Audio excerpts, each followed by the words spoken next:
আজ আমি এসেছি তোমাদের কাছে পুরনো কলকাতার বনেদি বাড়ির পুজোর ইতিহাস, সেই সমস্ত ঠাকুরের কি বিশেষত্ব এবং কি আচার আজ অবধি পালন করা হয় সেই গল্প করার জন্য। আর সবার শেষে আছে এক দুর্লভ দর্শনের সুযোগ। কেমন আছো সবাই? পুজো তো শেষ হয়ে গেল। যে রাস্তাগুলো এতদিন লোকে আলোতে গমগম করছিল ফিরে গেছে আবার তার চিরাচরিত ছন্দে। আমি অষ্টমীর দিন বেশ কিছু বনেদি বাড়ির অন্দরে ঢোকার সুযোগ পেয়েছিলাম। আজকে সেই গল্পই করব তোমাদের সঙ্গে। আর শেষে আমি হদিশ দিয়ে দেব কিভাবে আমি এত সুষ্ঠুভাবে এই বনেদি বাড়ির পুজো দর্শনগুলো করলাম। সামনে বছর ইচ্ছে হলে তোমরাও করতে পারবে।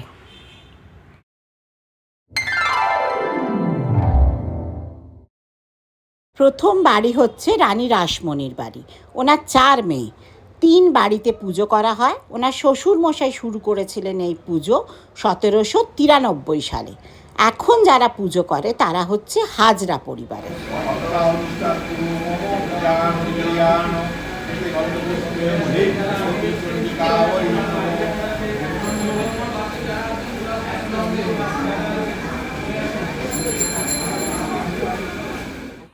এটা হচ্ছে রানী রাসমণির জানবাজারের বসত বাড়ি। এই বসত বাড়ির পাশেই রানী রাসমণির ঠাকুর বাড়ি। সেখানেও আরেকটা পুজো হয়, সেই মূর্তির এক বিশেষত্ব আছে। এই মায়ের একটা বিশেষত্ব আছে। সাধারণত দুর্গা ঠাকুরের মুখটা ছাঁচে তৈরি করা হয়, কিন্তু আজ অবধি কুমোররা নিজে হাতে এই মায়ের মুখটা তৈরি করে। কলকাতা শহরের বুকে এই রকম মূর্তি একমাত্র এখানেই দেখতে পাবে। এরপর হচ্ছে ঠনঠনিয়ার দত্তদের বাড়ি, ঠনঠনিয়া রাজবাড়ি। এখানে পুজো শুরু হয়েছিল দ্বারকানাথ দত্তর হাত ধরে 1855 সালে।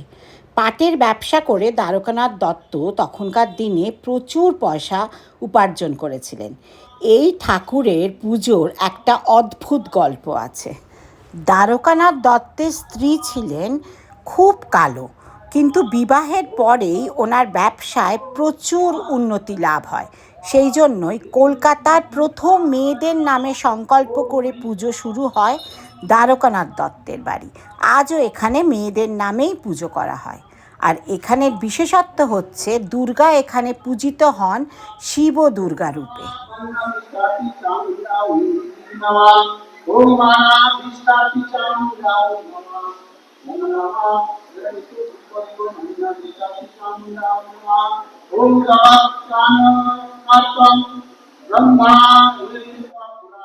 যেহেতু দত্ত বাড়িতে শিব দুর্গা রূপে দেবী পূজিত হন, পুরো ঠনঠনিয়াতেই সেই রীতি চলে।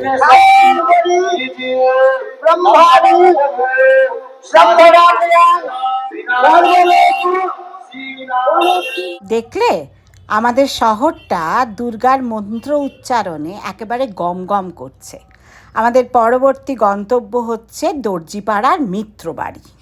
এখানে পুজো শুরু করেন রাধাকৃষ্ণ মিত্র। উনি লাটু বাবুর জামাই ছিলেন, স্বর্ণ ব্যবসায়ী ছিলেন, প্রচুর পয়সার অধিকারী ছিলেন। উনি সিরাজদৌল্লার কোর্ট ম্যানেজার ছিলেন। এখানেও মেয়েদের নামে সংকল্প করে পুজো করা হয়।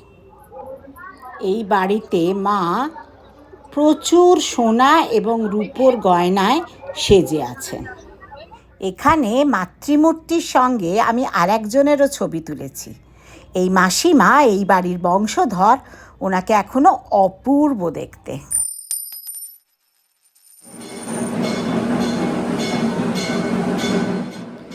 এরপরে আমি যে বাড়িতে গেলাম তার ঠাটবার দেখে আমি অবাক হয়ে গেলাম। এরা এখনও কলকাতার অন্যতম বড়লোক বাড়ি বলা চলে। এখানে পুজো শুরু করেন হচ্ছে খেলাচন্দ্র ঘোষ। 1846 সালে এখানে পুজো শুরু হয়।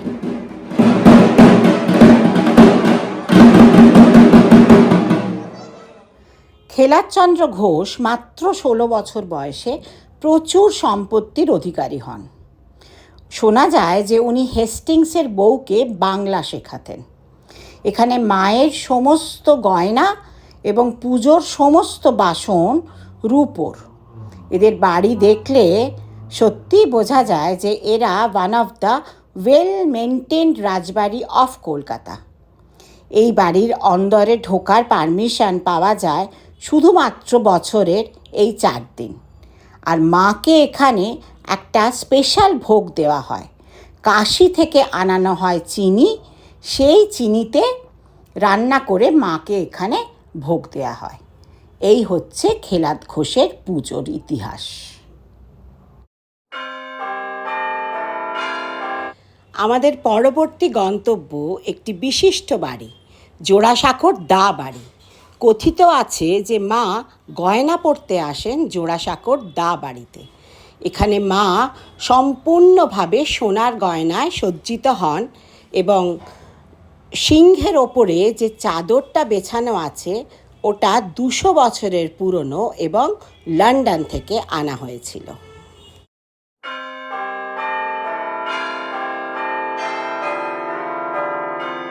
সব শেষে আমরা এসে পড়েছি আমাদের বহু আকাঙ্ক্ষিত, সবারই এখানে একবার আসার পুজোর সময় ইচ্ছে থাকে। চলো তাহলে। এবার আমি পৌঁছে গেছি কলকাতার অন্যতম বিখ্যাত জমিদার এবং সমাজসেবী নবকৃষ্ণ দেবের বাড়ি। এটা হচ্ছে শোভাবাজার রাজবাড়ি। 1757 সালে নবকৃষ্ণ দেব এই পূজা শুরু করেন। নবকৃষ্ণ দেব ছিলেন নবাব সিরাজউদ্দৌলার পরাজয়ের পরে ব্রিটিশদের অত্যন্ত ঘনিষ্ঠ। শোনা যায় এই পুজোতে নাকি রবার্ট ক্লাইভও এসেছিলেন। এবার এই বাড়ির গল্প শোনো এই বাড়িরই একজনের কাছ থেকে। আমি শোভাবাজার রাজবাড়িতে এসে ওনাদের পরিবারের একজনের সঙ্গে দেখা পেলাম। উনি নিজেই ওনার পরিচয়টা বলেন। নমস্কার, আমার নাম শুভেন্দু কৃষ্ণ দেব। আমি নবকৃষ্ণ দেবের আমলের 7ম পুরুষ। আমরা দুর্গা পুজোর সম্বন্ধে যদি জিজ্ঞেস করেন তাহলে আমাদের 3-4 রকমের মধ্যে আছে। যেটা হচ্ছে দুর্গা পুজো আমাদের কাঠামো উল্টোরথের দিন থেকে কাঠামো পুজো হয়। আমাদের বাড়িতেই কুমোর থাকেন, এখানেই প্রতিমা তৈরি হন এবং 15 দিন আগে বোধন হয়, তখন থেকে ঘর বসে। আর আমাদের এখানে প্রথা অনুযায়ী কৃষ্ণনগর থেকে ঢাকের সাজ আসে, সেই সাজ বাড়ির ছেলেমেয়েরা মিলে আমরা সবাই পড়াই। চতুর্থীর দিন দালানে মা দুর্গা ওঠেন, তখন থেকে পুজো আরম্ভ হয়ে যায়। তার আগে আমাদের 15 দিন ধরে, যেদিন থেকে ঘট বসে সেই দিন থেকে প্রত্যেক দিন চণ্ডীপাঠ হয়।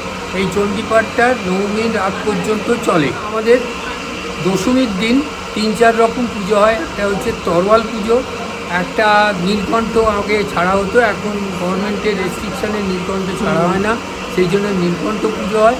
আর একটা হয় আজকে সন্ধে পুজোয় আমাদের বন্দুক ছোঁড়া হয়।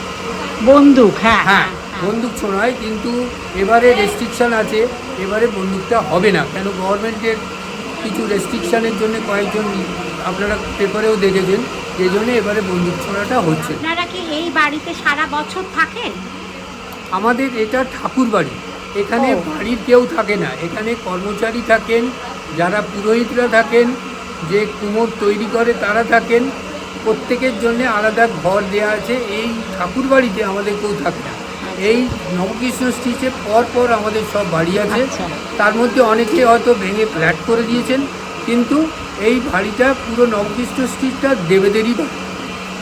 আমার তো ওনার সঙ্গে কথা বলে খুব ভালো লাগলো, আর তোমরাও নিশ্চয়ই অনেক অজানা তথ্য জানতে পারলে ওনার কাছে, এবং ওনাদের আন্তরিকতা কিন্তু সত্যি দেখার মতো। এই বছর শোভাবাজারের রাজবাড়িতেই আমি অষ্টমীর ভোগ খেয়েছিলাম। লুচি, ভেজিটেবল চপ, ধোঁকার ডালনা, পোলাও, ছানার ডালনা, চাটনি, পাঁপড় এবং অসম্ভব সুন্দর পায়েস আর খাস্তা মালপো। বেশ পরিপাটি খাওয়ার আয়োজন। সবার শেষে যে চমকের কথা বলেছিলাম, এটা হচ্ছে বাগবাজারের হালদার বাড়ি। কলকাতার 5টা সবচেয়ে পুরনো পুজোর মধ্যে বাগবাজারের হালদার বাড়ি অন্যতম। আনুমানিক 1560 সাল থেকে মা এখানে পূজিত হন। এখানে মা নিত্য পূজিত হন। এই বাড়ির ইতিহাস এবং গল্প নিয়ে আমি নিশ্চয়ই পরে একদিন আসব, কিন্তু আমার পরম সৌভাগ্য যে এই বাড়িতে মাকে যখন অলংকার পরানো হচ্ছে তখন আমি সেখানে উপস্থিত ছিলাম। একটাও কথা না বলে অত্যন্ত যত্নের সঙ্গে শ্রদ্ধার সঙ্গে মাকে অলংকার পরানো হচ্ছে। আমার সঙ্গে তোমরাও এই দুর্লভ দর্শনের অধিকারী হলে, কারণ এটা একদমই ওনাদের পারিবারিক এক অনুষ্ঠান। কিন্তু আমি যেহেতু পৌঁছে গেছিলাম এবং সুযোগ পেয়েছিলাম, সেজন্য তোমাদের জন্য এক ঝলক তুলে এনেছিলাম। আর পরে এই বাড়ি নিয়ে নিশ্চয়ই আমি অনেক গল্প করব। আমরা বনেদি বাড়ির পুজো পরিক্রমা করেছিলাম ওয়েস্ট বেঙ্গল ট্যুরিজমের সনাতনী প্যাকেজে। সকাল 8টার সময় রবীন্দ্র সদন থেকে এসি ভলভো বাস ছাড়ে। জনপ্রতি খরচ আনুমানিক 2200 টাকা। বাসে ওনারা প্যাকড ব্রেকফাস্ট এবং সিল্ড জলের বোতল দিয়ে থাকেন এবং প্রত্যেকটা বাসে ওনাদের গাইড থাকে। সুষ্ঠুভাবে দেখানো হয় প্রত্যেকটি পুজো। আমার পুজো পরিক্রমা আজকে এখানেই শেষ বনেদি বাড়ির। তোমাদের কেমন লাগলো আমাকে জানিও, আর ভালো লাগলে like, share and subscribe my channel. সামনে বছরের পরিক্রমায় হয়তো আমার সঙ্গে দেখা হয়ে যাবে তোমাদেরও।